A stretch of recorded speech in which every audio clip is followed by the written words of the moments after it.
Hello, dear sir.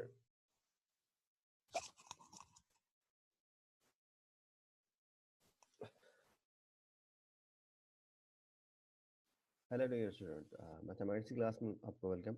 आज हम जो चीज़ स्टडी करेंगे वो चैप्टर नंबर 8 थ्योरम नंबर 2 है। सो जो थ्योरम नंबर 1 है वो एएलपी के कोर्स में नहीं है। So this is in your course. So इस थ्योरम का जो you know very well what is a theorem, so उसकी मुझे एक्सप्लेन करने की ज़रूरत नहीं है। सो ये थ्योरम भी क्लास 9 की तरह थोड़े से रिलेटेड टू ट्राइंगल ही है। लेकिन देखते हैं कि इसके अंदर क्या है।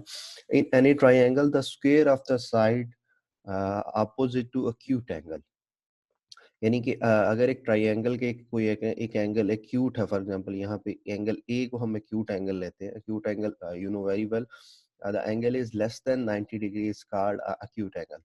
So is equal to the sum of the square of the side containing that acute angle.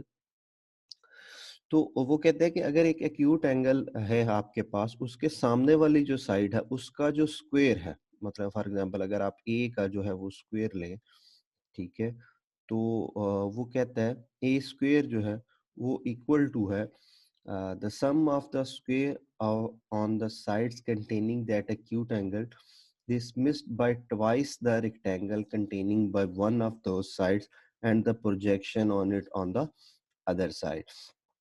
सो उसमें वो कहता है कि उस जो अपोजिट साइड है, फॉर एग्जांपल बी सी है या हम ए स्क्वायर उसे कह लेते हैं, वो इक्वल है कि एक वो वाली साइड जो उसकी जो जो वो एंगल कंटेन कर रही है उनका स्क्वायर्स का सम, यानी कि बी का स्क्वायर और ए बी, यानी कि यहाँ पे सी, ये वाली वैल्यू यहाँ पे सी है आपके पास। सो सी का square, A square is equal to B square plus C square, और इसमें से वो कहता है कि माइनस कर दें जो प्रोजेक्शन है इसकी, मतलब फॉर एग्जांपल इस एंगल की प्रोजेक्शन इसके ऊपर ये वाली बन रही है प्रोजेक्शन। सो -2ab और AD। सो मतलब ये वाला ये वाली साइड सारी यहाँ से यहाँ तक, और जहां तक उसका प्रोजेक्शन आ रहा है यहाँ तक, ठीक है, वो उसमें से माइनस कर दे 2ab। ए बी को यहाँ पे आपने फॉर एग्जांपल हमने रखा हुआ है C, और साथ में अगर हम इस ए डी को यहाँ पे x कह लें तो ये आ जाएगा आपके पास x आ जाएगा। तो कहता है आप इसको प्रूव करें कि ये वाकई ये इक्वेशन जो है ये ट्रू है। सो गिवन के अंदर हमारे पास एक ट्राइंगल है, यहाँ पे हम इसे कह लेते हैं ये ट्राइंगल ए बी सी है। हमने इस सी के ऊपर यहाँ से परपेंडिकुलर नीचे ड्रा किया और इस पॉइंट का यहाँ पे हमने क्या नाम रख लिया, डी रख लिया। सो ये वाली लेंथ इतनी ये हमारे पास एक्स है, और यहाँ से ए से लेके बी तक ये जो कंप्लीट लेंथ है ये हमारे पास सी है। सो गिवन के अंदर हमारे पास क्या था कि in triangle A B C angle A is acute angle. So B C is equal to A के बराबर है, A B is equal to C के इक्वल है, and A C is equal to B की equal है, and A D is equal to X के है। यहाँ पे हमने सारा ये चीजें जो है ये मेंशन कर ली। So draw perpendicular CD on AB so that AD projection of AC on AB, AC की जो प्रोजेक्शन है, मतलब प्रोजेक्शन कहते हैं इसका साया अगर यहाँ से ऊपर से लाइट लगाई जाए तो ये यहाँ पे इसकी प्रोजेक्शन जो है यहाँ पे आएगी। सो इसे हम कहते हैं कि ये इसका AD प्रोजेक्शन है।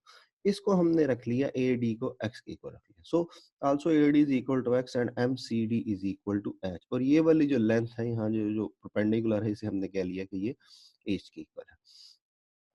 सो प्रूव हमने ये वाली इक्वेशन करनी है कि बी सी का स्क्वायर, यानी कि ये वाली opposite side of acute angle, ये वाली अक्यूट एंगल है तो ये इसकी अपोजिट साइड है, इसका जो स्क्वायर अगर हमने A square is equal to B square plus C square -2ab तो ये चीज हमने इसमें से प्रूव करनी है। सो नेक्स्ट हम देखते हैं स्टेटमेंट्स तो हमने ये देख ली। अब हम चलते हैं आगे के, आगे जो चीजें हैं मैं इसे क्लियर कर लूं एक दफा।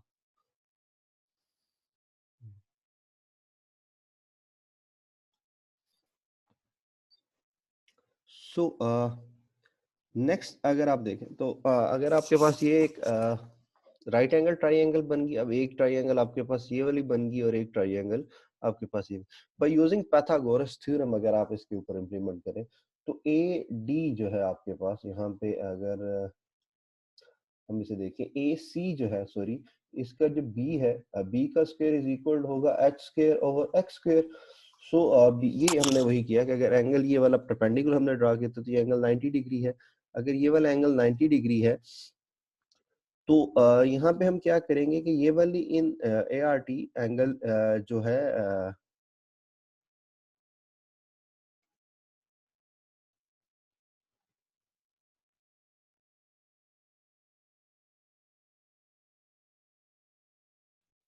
नहीं है वहां पे पेंसिल, मैंने सोचा मिल जाए, लेकिन चले हम यहाँ से ले लेते हैं।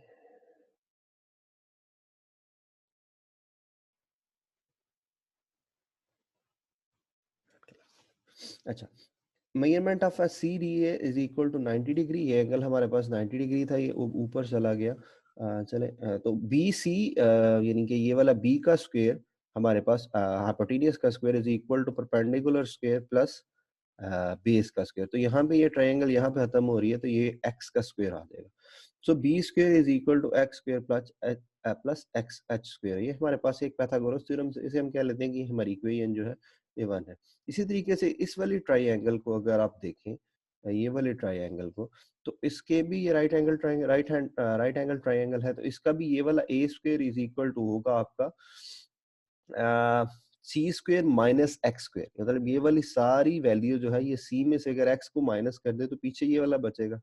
तो A square is equal to H square plus C square minus X square.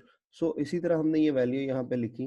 तो सी डी है, C D B D sorry C minus X का स्क्वेयर है प्लस एच का स्क्वेयर है।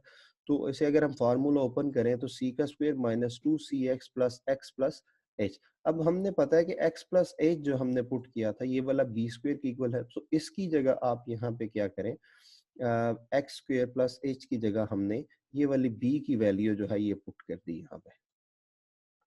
सो A square is equal to C square minus two C X plus B X. तो ये हमारा पास ए square अगर हम इसे अरेंजमेंट करें, अलाइन करें, तो A square is equal to B square plus C square minus two X के इक्वल आ जाएगा। So B square B C square is equal to A C square plus. तो ये हमारा थ्योरम जो है ये प्रूव हो गया। एक छोटा सा थ्योरम था, ये बहुत ज़्यादा कोई मुश्किल नहीं है। आप इसे प्रैक्टिस करें और इसके कुछ क्वेश्चंस भी हैं जो कि आपके एएलपी के सिलेबस के अंदर है। और वो एएलपी का जो सिलेबस है आप उसे अच्छी तरह जानते हैं कि वो आपका सिलेबस वो कौन सा है। सो थ्योरम नंबर 3 है, बस की एक्सरसाइज क्वेश्चंस है कुछ। एक्सरसाइज नंबर 8.2 के अंदर अगर ये देखें, in triangle ABC calculate BC and AM is equal to 6, AC is equal to 4 and measurement of angle of 60। तो ये 1 2 3 क्वेश्चन जो है, ये 3 क्वेश्चन जो है ये आपके कोर्स में है। इसी फार्मूला को जो भी हमने पढ़ा है उन्हीं को इस्तेमाल करके आप ये वाले क्वेश्चन भी सॉल्व आउट कर सकते हैं। सो आज का लेक्चर इतना ही था। अपना ख्याल रखिएगा। इंशाल्लाह नेक्स्ट लेक्चर में नेक्स्ट चैप्टर के साथ मिलेंगे, क्योंकि इस चैप्टर के अंदर सिर्फ ये एक ही थ्योरम था जो हमने स्टडी कर लिया, जो एएलपी के सिलेबस के अंदर था। सो अगर किसी चीज़ की समझ ना आए तो वो ज़रूर पूछिएगा। अपना ख्याल रखिएगा। अल्लाह हाफ़िज़।